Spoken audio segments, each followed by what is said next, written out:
అందరికీ నమస్కారం అండి.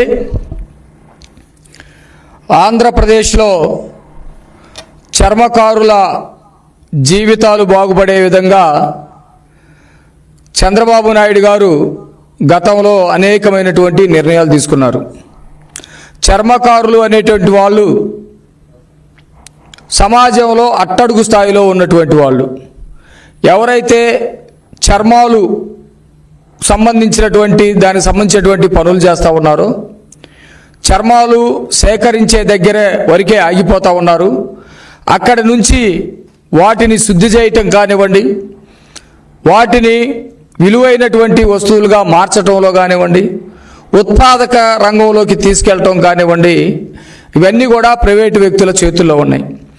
దీనిని చర్మకారులకే అందేటట్టుగా చేసి వాళ్ళ జీవితాల్లో వెలుగు నింపాలని గతంలో చంద్రబాబు నాయుడు గారు దీని మీద ఆలోచన చేసి రాష్ట్ర వ్యాప్తంగా భూములు కేటాయింపు చేసి మీడియం మెగా పార్కులు, మీడియం మెగా పార్కులు లాంటివి ఏర్పాటు చేసి చర్మకారులు ఆ ప్రాంతంలో ఉన్నటువంటి వాళ్ళు వాటి ఉత్పత్తుల్ని, చెప్పులు కానివ్వండి, షూస్ కానివ్వండి, బెల్టులు కానివ్వండి, లెదర్కి సంబంధించినటువంటి ఉత్పత్తులు తయారు చేసుకొని వాళ్ళు జీవనాన్ని మెరుగుపరుచుకోవటం కోసం ప్రయత్నాలు చేయాలని చెప్పేసి ఆనాడు ఆలోచించడం జరిగింది.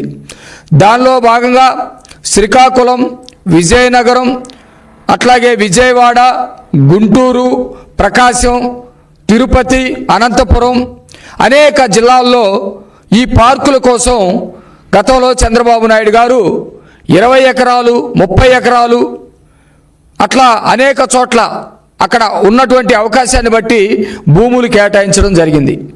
జగన్మోహన్ రెడ్డి అధికారంలోకి వచ్చిన తర్వాత ఈ వర్గాలకి సంబంధించినటువంటి ఏదైతే చంద్రబాబు నాయుడు గారు భూములు కేటాయించాడో ఆ భూముల్ని అభివృద్ధి చేయకపోగా వీటిని మొత్తాన్ని కూడా దోచుకునేటువంటి ప్రయత్నం చేశాడు. ఉదాహరణ కనుక చూస్తే అడిగొప్పల్లో దాదాపు 34 ఎకరాల 65 సెంట్లని చంద్రబాబు నాయుడు గారు ఆ రోజు 10 ఏళ్ల క్రితం కేటాయించి ఎప్పటికైనా దీని ద్వారా ఆ ప్రాంతంలో ఒక మ్యానుఫ్యాక్చరింగ్ యూనిట్ లాంటిది తీసుకొచ్చి మాచర్ల తదితర ప్రాంతం అంతా చర్మకారులకు ఉపయోగపడే విధంగా ఉండాలని భావిస్తే జగన్మోహన్ రెడ్డి అధికారంలోకి వచ్చిన తర్వాత వైసీపీకి సంబంధించినటువంటి వాళ్ళకి భూముల కేటాయింపు పేరు మీద వాళ్ళకి చెందే విధంగా దాదాపు 15 ఎకరాలు వెంచరేసినట్టుగా, ఒక 4 ఎకరాలు వాళ్ళకి సంబంధించినటువంటి రౌడీలకి ఇచ్చే విధంగా చేసినటువంటి పరిస్థితి అక్కడ కనపడతా ఉంది. నిన్నగాక మొన్న నేను అడిగొప్పలు వెళ్ళాను. అక్కడ చూస్తే రోడ్డు పక్కనే అది విలువైనటువంటి స్థలం, దాదాపు కోట్ల రూపాయలు విలువ చేసేటువంటి భూములు. ఆ భూముల్లో జగన్మోహన్ రెడ్డి ఎవరికైతే బినామీ పేర్ల మీద ఇళ్ల స్థలాలకని కేటాయించారో ఒక్కరు కూడా అక్కడికి రానటువంటి పరిస్థితి ఉంది. అది మొత్తం కూడా అన్యాక్రాంతం చేయడానికి ప్రయత్నాలు జరిగినట్టుగా ఉంది. మేము వెళ్ళిన తర్వాత అక్కడ రెవెన్యూ అధికారులు మొత్తాన్ని కూడా పిలిచి ఎవరైతే నిజమైనటువంటి ఇళ్ల పట్టాలకి అర్హులుగా ఉన్నారో వాళ్ళని గుర్తించి వాళ్ళకి అవసరమైతే పక్కన ల్యాండ్స్ అయినా ఇళ్ల స్థలాలైనా కేటాయిద్దాం, కానీ ఇది ఎవరికైతే చర్మ పరిశ్రమ అభివృద్ధి కోసం ఇచ్చారో దానిని మాత్రం అన్యాక్రాంతం కానివద్దని చెప్పేసి చెప్పడం జరిగింది.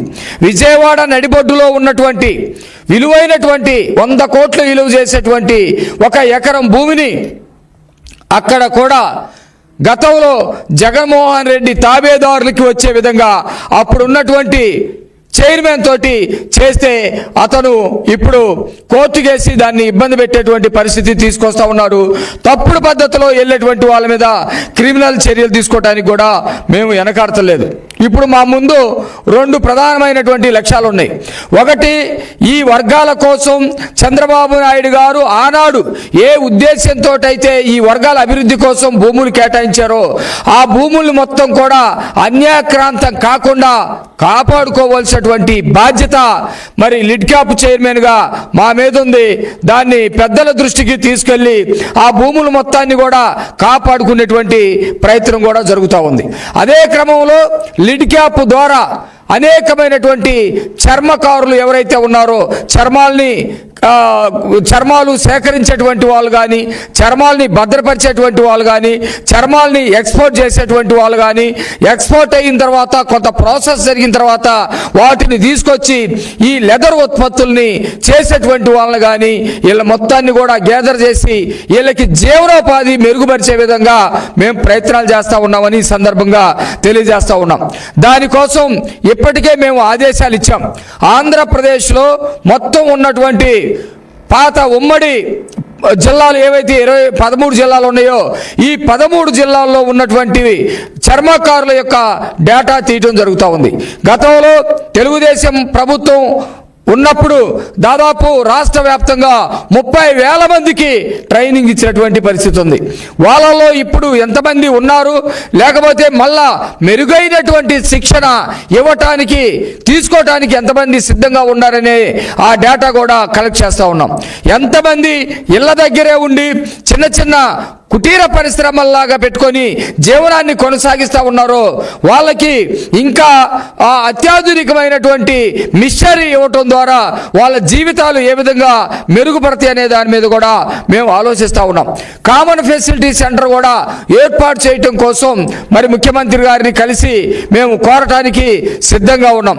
కామన్ ఫెసిలిటీ సెంటర్ ఏదైతే ఒకటి కనుక ఏర్పాటు చేస్తే దానిలోనే మెటీరియల్ ఉంటుంది, దానిలోనే డిజైన్ ఉంటుంది, దానిలోనే కటింగ్ మిషన్ ఉంటుంది, దానిలోనే కుట్టు మిషన్ ఉంటుంది, అక్కడే మొత్తం మార్కెటింగ్ చేసుకోవడానికి కావాల్సినటువంటి సదుపాయాలు కూడా ఉంటాయి. కాబట్టి ఒక డబ్బులు గనక తీసుకొని అక్కడికి వెళ్తే మెటీరియల్ తోటి వచ్చే విధంగా ఒక కామన్ ఫెసిలిటీ సెంటర్ అనేది గనక ఉంటే, ముఖ్యంగా విజయవాడ గుంటూరు ప్రాంతంలో ఎక్కడైతే ఇళ్లలో కూర్చొని పనిచేసుకుంటా ఉన్నారో వాళ్ళల్లో ఉన్నటువంటి నైపుణ్యతను తీసి ఆ నైపుణ్యతకి ఇంకా మెరుగులు దిద్ది వాళ్ళకి మిషనరీకి సంబంధించినటువంటి దానిలో కూడా పనిచేసే నైపుణ్యత వాళ్ళకి వచ్చే విధంగా చేసి కామన్ ఫెసిలిటీ సెంటర్ ద్వారా వాళ్ళు వ్యాపారం చేసుకోవడానికి అవకాశాలు కల్పించాలనేది కూడా మేము చూస్తూ ఉన్నాం.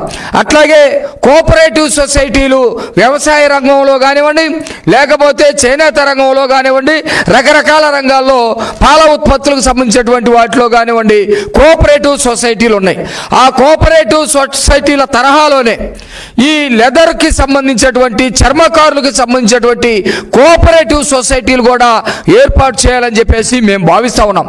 కోఆపరేటివ్ సొసైటీలు ఏర్పాటు చేయటం ద్వారా వారికి ప్రైవేటు వ్యక్తుల ద్వారా కొంత బిజినెస్ డీల్స్ ఏర్పాటు చేసుకొని వారికి లెదర్ కొనే దగ్గర కానివ్వండి, లేకపోతే భద్రపరిచే దగ్గర కానివ్వండి కొంత ట్రైనింగ్ ఇచ్చి వాళ్ళకి కావాల్సినటువంటి ఏర్పాట్లు చేయటం, వాళ్ళకు కూడా ఆర్థికంగా సహాయం చేసేటట్టుగా లోన్లు వచ్చేటట్టుగా చేయటం కోసం కోఆపరేటివ్ సొసైటీలు ఏర్పాటు చేస్తూ ఉన్నాం. వాళ్ళ జీవన భద్రతకు కూడా కొన్ని ఏర్పాట్లు తీసుకోవాలని చెప్పేసి ఆలోచిస్తూ ఉన్నాం. ఏది ఏమైనా ఆంధ్రప్రదేశ్లో చర్మ పారిశ్రామిక అభివృద్ధికి మంచి అవకాశాలు ఉన్నాయి. ఇక్కడ ఉన్నటువంటి యువతని ఆ వైపుగా తీసుకెళ్లాల్సినటువంటి దానిని కూడా మేము గుర్తించి ముందుకు తీసుకెళ్లేటువంటి ప్రయత్నాలు చేస్తూ ఉన్నాం. ఆంధ్రప్రదేశ్లో ముఖ్యంగా చర్మకార వృత్తి చేసుకున్నటువంటి మాదిగా కులానికి సంబంధించినటువంటి ఎవరైతే ఉన్నారో ఆ వృత్తినే నమ్ముకున్నటువంటి వాళ్ళల్లో నైపుణ్యత పెంచే విధంగా ముందుకు తీసుకెళ్తా ఉన్నాం. ఇదొక అంశం అయితే, రెండో అంశం దీనిని పెద్ద బిజినెస్ సెంటర్గా మార్చాల్సినటువంటి అవసరం ఉంది. మొత్తం భారతదేశం నుంచి ఎక్స్పోర్ట్ అవుతున్నటువంటి లెదర్లో ఆంధ్రప్రదేశ్ 2వ స్థానంలో ఉంది. ఈ ఎక్స్పోర్ట్ చేసేటువంటి వాళ్ళందరూ కూడా ప్రైవేటు వ్యక్తులు ఉండటం వల్ల ఎవరైతే చర్మాలని కోస్తా ఉన్నారో, చర్మాలు సేకరిస్తూ ఉన్నారో వాళ్ళకి సంబంధించి విలువ లేకుండా పోతా ఉంది. వాళ్ళు సేకరించినటువంటి చర్మాలకి సరైనటువంటి ధర రానటువంటి పరిస్థితి ఉంది. కాబట్టి కోఆపరేటివ్ సొసైటీల ద్వారా ప్రభుత్వం వాళ్ళకి కొంత అవకాశాలు కల్పించడం ద్వారా సరైనటువంటి ధర వచ్చే విధంగా చేయాలనేటువంటి ఒక ప్రయత్నం చేస్తూ ఉన్నాం. అట్లాగే శుద్ధి కర్మాగారాలు ఇక్కడ ఏమీ లేవు, మొత్తం చెన్నై బేస్డ్గా జరుగుతూ ఉంది. ముఖ్యమంత్రి గౌరవనీయులు చంద్రబాబు నాయుడు గారితో, లోకేష్ గారితో మాట్లాడి, మా సోషల్ వెల్ఫేర్ మినిస్టర్ గారితో కూడా మాట్లాడి ఆంధ్రప్రదేశ్లో ఒక వెట్ బ్లూ సెంటర్ ఏర్పాటు చేయాలని చెప్పేసి మేము కోరుతా ఉన్నాం. అట్లాగే ఒక టానరీ కూడా ఏర్పాటు చేయాలి. వెట్ బ్లూ సెంటర్ కనుక చేస్తే ఈ పచ్చి చర్మాలని శుద్ధి చేసి ముడి చర్మ పరిశ్రమలుగా మార్చుకునేటువంటి అవకాశం ఉంది.